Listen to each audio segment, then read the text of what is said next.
서울 외곽에 위치한 한 대형 프랜차이즈 음식점. 할머니는 조심스럽게 키오스크, 다시 말해 무인 주문기 앞에 섰습니다.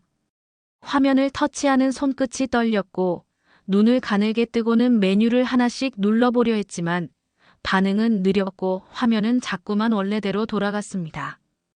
뒤에서는 짜증 섞인 한숨들이 터져나왔고 뭐 하는 거야 라는 소리도 흘러나왔습니다.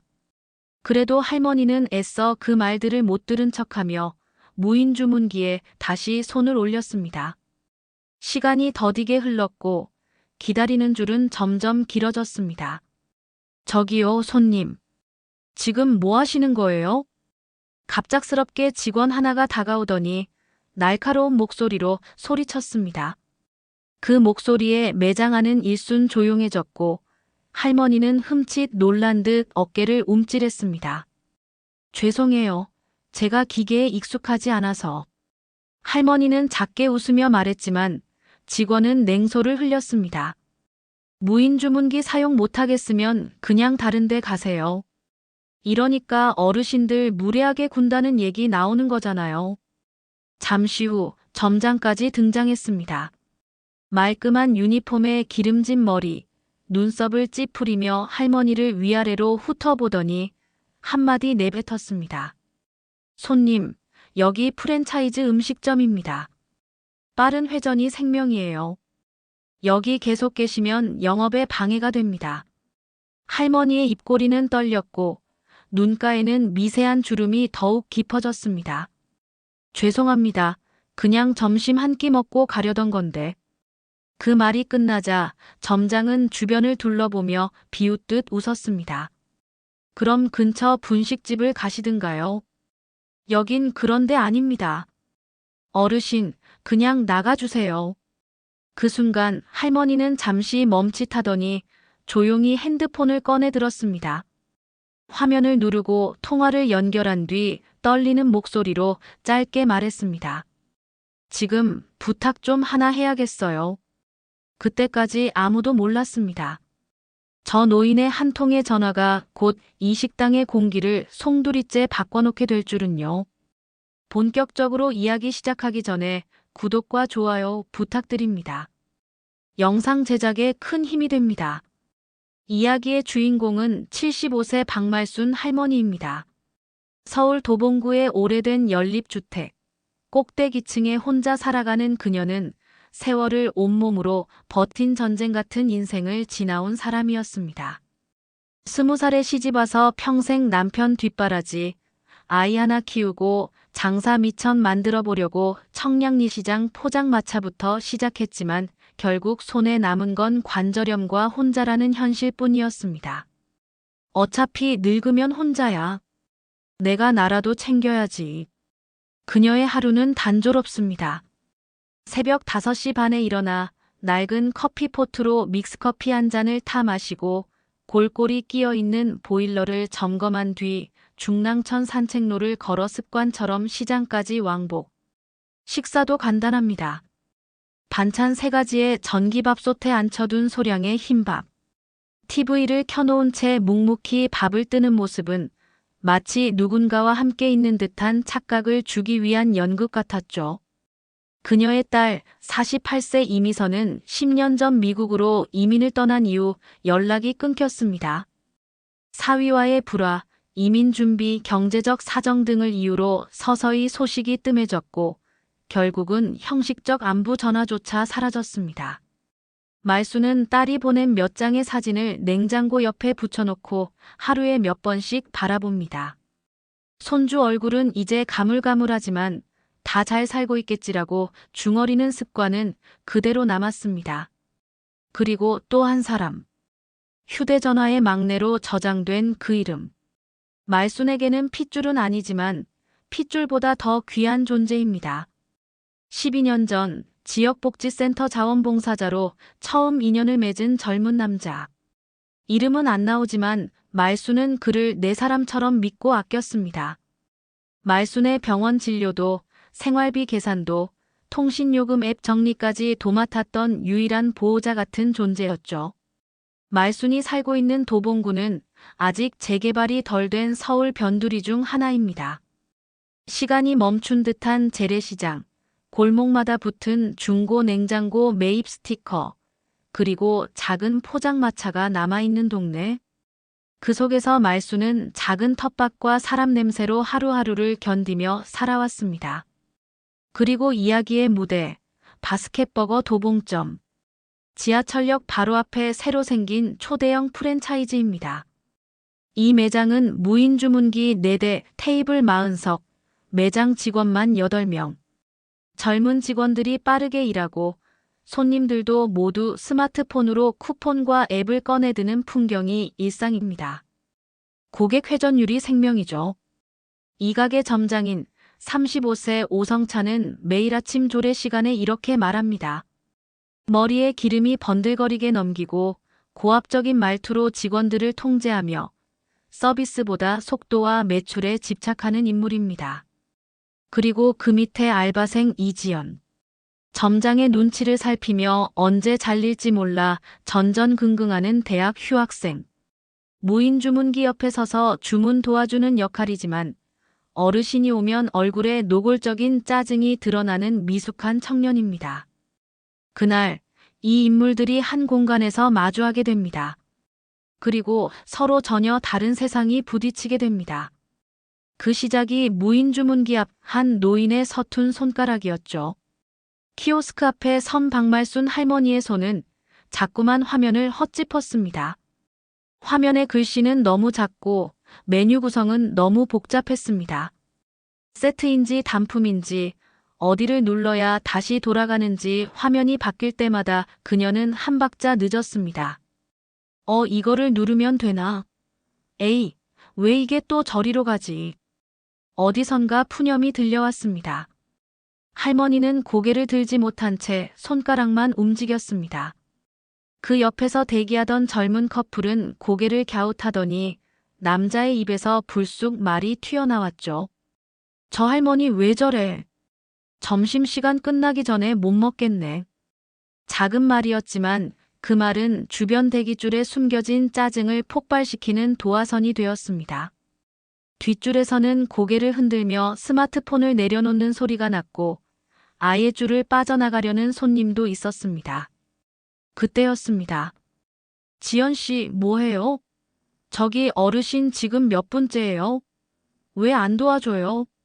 점장 오성찬이 카운터 쪽에서 목소리를 높였습니다. 유니폼은 깔끔했지만 말투는 날카로웠습니다. 도와드렸는데요. 자꾸 취소가 되셔서. 이지연은 작게 말했지만 점장은 그것을 듣고도 더 큰 소리로 반박했습니다. 이래서 내가 무인 주문기 옆에 꼭 사람 붙이라고 했잖아. 무슨 말인지 모르겠으면 그냥 나가시라고 하세요. 말수는 멈칫했습니다. 그제야 뒤통수가 서늘해졌습니다. 자신이 민폐를 끼치고 있다는 사실을 온몸으로 느낀 순간 그녀는 손을 떼고 조용히 뒤로 물러서려 했습니다. 하지만 점장은 계속 말을 이어갔습니다. 요즘도 무인 주문기 하나 못 쓰는 사람이 있나? 연세 드신 분들은 그냥 전통시장 가시라니까요. 이건 젊은 사람들 쓰라고 만든 건데. 그 말에 직원 몇 명이 민망하게 주변을 둘러봤습니다. 하지만 누구 하나 말리지 못했습니다. 점장의 말이 너무도 자연스럽게 뱉어졌기 때문입니다. 말수는 한 발 물러섰지만 그 소리에 다시 손을 뻗었습니다. 단 한 끼. 혼자서 사람답게 식사하고 싶었던 단순한 소망이었기에 다시 도전하려 했던 것이었습니다. 할머니, 진짜 이러시면 안 되죠. 지금 11분째입니다. 이지연이 무심한 얼굴로 다가오며 말했습니다. 무인 주문기 앞에서 11분째라는 시간은 매장 운영 시스템상 사고에 해당되는 시간이었습니다. 그 순간 말수는 고개를 들었습니다. 말도 참아왔고 눈물도 참아왔던 그 얼굴. 하지만 이번만은 참지 못한 듯 눈동자가 흔들렸습니다. 그냥 점심 한 끼 먹고 싶었어요. 그게 그렇게 죄입니까? 그 말에 오성찬 점장은 냉소를 머금고 웃으며 대꾸했습니다. 고객님, 저희는 복지시설이 아닙니다. 장사하는 곳이에요. 사정이 어려우시면 무료급식소를 알아보시죠. 무료급식소. 그 단어는 말순의 가슴 한가운데를 후벼 팠습니다. 줄을 서 있던 사람들 중 몇몇은 휴대폰을 들어 그녀를 찍기 시작했습니다. 노인과 무인 주문기라는 익숙한 뉴스의 한 장면처럼요. 순간 말순의 눈빛이 변했습니다. 떨리는 손으로 가방을 뒤져 오래된 스마트폰을 꺼냈습니다. 그녀는 조용히 그러나 단호하게 한 통의 전화를 걸기 시작했습니다. 막내야. 나야. 음성이 떨렸지만 목소리에는 이상한 힘이 실려 있었습니다. 지금 여기 좀 와줘야겠다. 누가 나를 무시하고 모욕을 줘서 말이지. 그 말이 끝나자마자 매장 안의 공기는 한순간 멈춘 듯 고요해졌습니다. 점장은 어이없다는 듯 팔짱을 끼고 비웃었고 이지연은 어정쩡한 자세로 뒤로 물러섰습니다. 아무도 몰랐습니다. 그 평범해 보이던 노인이 지금 누구와 통화하고 있는지를. 그 작은 손끝 하나가 곧 이 매장을 전혀 다른 세계로 바꿔놓게 될 줄을. 오성찬 점장은 한껏 여유로운 표정으로 팔짱을 낀 채 키득거렸습니다. 요즘 어르신들은 왜 이리 예민하신지. 그냥 못하면 못한다고 하시지 괜히 감정 상하시고 그러시나. 저기 고객님, 전화해서 뭐 하시게요? 기자라도 부르실 거예요? 말은 농담처럼 들렸지만 그 눈빛에는 확실한 조롱이 담겨 있었습니다. 하지만 말수는 대꾸하지 않았습니다. 그저 통화를 마친 뒤 아주 조용히 휴대폰을 지갑 안에 넣었습니다. 점장은 계속 비웃으며 말했습니다. 그럼 식사 안 하시는 걸로 알고요. 다음 손님 받겠습니다. 그는 무인 주문기를 다시 초기 화면으로 돌리려 했고 이지연은 아무 말 없이 자리를 떴습니다. 그러나 그 순간 매장 유리문이 열리며 낯선 남자 3명이 연달아 들어왔습니다. 검정 슈트에 무전기를 찬 거대한 체격의 남성들이 매장 안으로 조용히 진입하자 분위기가 순식간에 바뀌었습니다.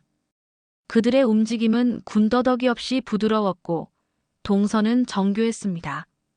오 팀장님, 저 사람들 뭐예요? 카운터 쪽 직원 하나가 작게 속삭이자 오성찬은 인상을 찌푸렸습니다. 보안요원 흉내내는 알바생들이야 뭐야. 나가라고 해요. 여긴 사설 경비도 못 들어와요. 그때였습니다. 점장님 되시죠? 가장 앞서 있던 남자가 낮고 단정한 목소리로 말을 걸었습니다. 그는 서류 지갑을 열더니 국가인권보호기구 조사관이라는 명찰을 보여주었습니다. 저희는 방금 민원 제보를 받고 이곳에 파견됐습니다. 고령자 차별 및 인권 침해 관련 현장 점검입니다. 뭐라고요? 오성찬의 얼굴에서 혈색이 사라졌습니다. 그가 뒷걸음질 치자 또 다른 남성이 조용히 노트북을 꺼내 들었습니다. 방금 전까지의 키오스크 조작 시간, 주변 인원 행동, CCTV 녹화분 전부 확보 예정입니다. 고객 불만 접수 기록과 교육 매뉴얼도 제공해 주시겠습니까? 이지연은 얼어붙은 채 뒤에서 숨죽였고 매장 전체는 웅성거리기 시작했습니다. 손님들도 핸드폰을 내려놓고 그 장면을 똑똑히 바라봤습니다. 그 사이 말수는 조용히 벤치에 앉았습니다. 아무 말 없이 단지 눈을 감고 있었습니다. 혹시 고객님이 박말수님 맞으십니까? 조사관 중 하나가 말순에게 다가가 조심스레 묻자 말순은 미소를 지으며 고개를 끄덕였습니다. 그제야 조사관의 얼굴에도 변화가 생겼습니다. 어딘가 모르게 예를 갖춘 듯한 눈빛, 공손한 자세, 그리고 말에는 묘한 경외심이 담겨 있었습니다. 상황은 곧 조치될 겁니다. 불편을 드려 죄송합니다, 박 어르신. 박 어르신이라는 호칭에 이지연과 점장은 동시에 고개를 들었습니다. 그제서야 의문이 생겼습니다. 단순한 민원 전화 하나에 국가기관까지 실시간으로 파견될 리가 없었기 때문입니다. 그 순간 오성찬은 휴대폰을 꺼내 뭔가를 검색하기 시작했습니다. 그리고 손이 떨리기 시작했죠. 박말순. 그 이름 세 글자를 쳤을 때 기사 하나가 눈에 들어왔습니다. 전직 국가기관 자문위원이자 고위직 공직자들을 양성한 대한민국 최고령 인권교육 멘토 박말순 여사, 정년 은퇴 후에도 전국 돌며 시민권 교육 활동. 설마. 점장의 목소리는 거의 속삭임처럼 나왔습니다. 그의 눈앞에 있는 노인은 단순한 늙은 손님이 아니었습니다. 그녀는 수십 년 동안 존엄이라는 단어를 교육해온 사람. 어떤 권력자도 함부로 대하지 못했던 이 나라의 진짜 어른이었던 것입니다. 그제서야 오성찬의 입술이 파르르 떨리기 시작했고 이지연은 고개를 푹 숙인 채 아무 말도 하지 못했습니다. 무너지는 건 아주 천천히 그러나 확실하게 진행되고 있었습니다. 이제 이 매장은 더 이상 점장의 공간이 아니었습니다. 모든 시선이 박말순을 향하고 있었고 진실은 서서히 제 모습을 드러내고 있었습니다. 매장 안은 숨소리조차 삼켜질 만큼 고요했습니다. 박말순 할머니는 조용히 눈을 떴고 다시 천천히 일어섰습니다. 그녀의 움직임 하나하나에 시선이 쏠렸습니다. 카운터 너머 여전히 입을 꾹 다문 오성찬 점장의 얼굴은 흑빛으로 변해 있었습니다. 점장님, CCTV 확보 절차는 저희가 처리합니다. 매장 내부 고객 응대 방식에 대해선 해당 지점 전체 조사로 확대될 수 있음을 미리 고지드립니다. 조사관 중 한 명이 단호한 목소리로 말했습니다. 그 말은 곧 본사 징계의 시작을 의미하는 것이었죠. 하지만 정작 박말순은 아주 평온한 얼굴로 말을 꺼냈습니다. 작은 목소리였지만 묘하게 또렷하게 들렸습니다. 내가 원했던 건 단지 따뜻한 점심 한 끼였습니다. 그녀는 조용히 고개를 돌려 키오스크를 다시 바라보았습니다. 늙은 사람은 어딜 가든 느립니다. 늦게 걷고 늦게 말하고 늦게 누릅니다. 하지만 천천히 가면 안 되는 세상이라면 그건 우리 사회가 잘못된 거 아닙니까? 그 말에 매장 안에 있던 손님 몇몇은 고개를 숙였습니다. 누군가는 눈시울을 붉혔고 휴대폰을 내린 채 뭔가를 되뇌는 이도 있었습니다. 그 순간 갑자기 무릎을 꿇는 소리가 났습니다. 탁! 점장 오성찬이 머리를 숙인 채 무릎을 꿇었습니다. 바닥에 손을 짚은 그의 손가락은 파르르 떨리고 있었습니다. 정말 죄송합니다. 제가 그럴 줄은 몰랐습니다. 죄송합니다, 여사님. 그의 목소리는 떨렸고 눈가에는 진심 어린 후회의 흔적이 비쳤습니다. 이지연도 그제야 울음을 터뜨리며 박말순 앞에 다가왔습니다. 죄송해요. 그냥 무섭고 불안해서 그랬어요. 정말 죄송합니다. 하지만 박말순은 두 사람을 향해 따뜻한 눈빛을 보냈습니다. 자네들이 나를 몰랐던 건 괜찮아요. 내가 누구든 그건 중요하지 않아요. 하지만 다음에 또 다른 어르신이 무인주문기 앞에 서면 조금만 기다려줘요. 그 말은 가르침이었고 동시에 용서였습니다. 그리고 그것은 그 자리에 있던 모두의 가슴을 울리는 말이었습니다. 한참을 그대로 있던 조사관은 조용히 고개를 끄덕였습니다. 이 상황은 더 이상 단순한 민원 대응이 아니었습니다. 한 세대의 존엄과 다음 세대의 변화 가능성이 교차하는 특별한 순간이었습니다. 그날 이후 바스켓버거 도봉점은 말 그대로 완전히 달라졌습니다. 노약자 우선 주문 서비스가 신설되었고 모든 직원은 세대 친화 서비스 교육을 의무 이수하게 되었으며 매장 내부에는 박말순 여사의 말이 적힌 작은 액자가 걸리게 되었죠. 늦게 누르면 어떻습니까? 누르기까지의 용기가 더 소중한 것입니다. 그리고 점장 오성찬. 그는 자진해서 본사로 사직서를 제출했고 자원봉사 프로그램에 지원서를 냈다는 후문입니다. 며칠 후 박말순은 집 앞 슈퍼에 들러 참기름 한 병을 샀습니다. 이게 제일 좋은 거지요? 평소처럼 시장 아주머니와 대화를 나누며 작은 봉투를 들고 나왔습니다. 도봉천 옆 벤치를 지나며 그녀는 조용히 미소를 지었습니다. 며칠 전에 그 사건은 지역 커뮤니티를 통해 순식간에 퍼졌고 지역 방송국까지 다녀갔습니다. 무인 주문기 앞에 한 통의 전화라는 제목의 뉴스에는 그녀의 뒷모습이 흐릿하게 담겨 있었죠. 하지만 그녀는 방송에 대해 아무 말도 하지 않았습니다. 오히려 평소처럼 동네에 인사를 건넸고 누군가가 기사 봤어요. 라고 말하면 그저 웃으며 손을 저었을 뿐이었습니다. 그날 이후 그 매장은 확실히 달라졌습니다. 카운터 옆에는 도움이 필요하신 분은 말씀해 주세요라는 문구가 적힌 입간판이 세워졌고 키오스크 앞에는 젊은 직원이 항상 웃는 얼굴로 서 있었습니다. 여기서 이렇게 누르시면 되고요.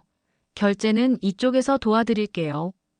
그날 말순이 다시 들른 매장에서는 이지연이 환하게 웃으며 그렇게 말했습니다. 어르신 다시 오셔서 정말 감사해요. 그 말에 박말순은 고개를 살짝 끄덕였습니다. 나야말로 고맙지. 그녀는 그제야 마음 편히 메뉴 하나를 골랐습니다. 작고 소박한 버거 세트 하나, 뜨끈한 커피 한 잔, 그리고 직원이 자리를 안내하자 그녀는 처음으로 매장 안쪽 벽면 자리에 편히 앉았습니다. 창밖에는 사람들이 오가고 아이들이 웃으며 뛰어다녔습니다.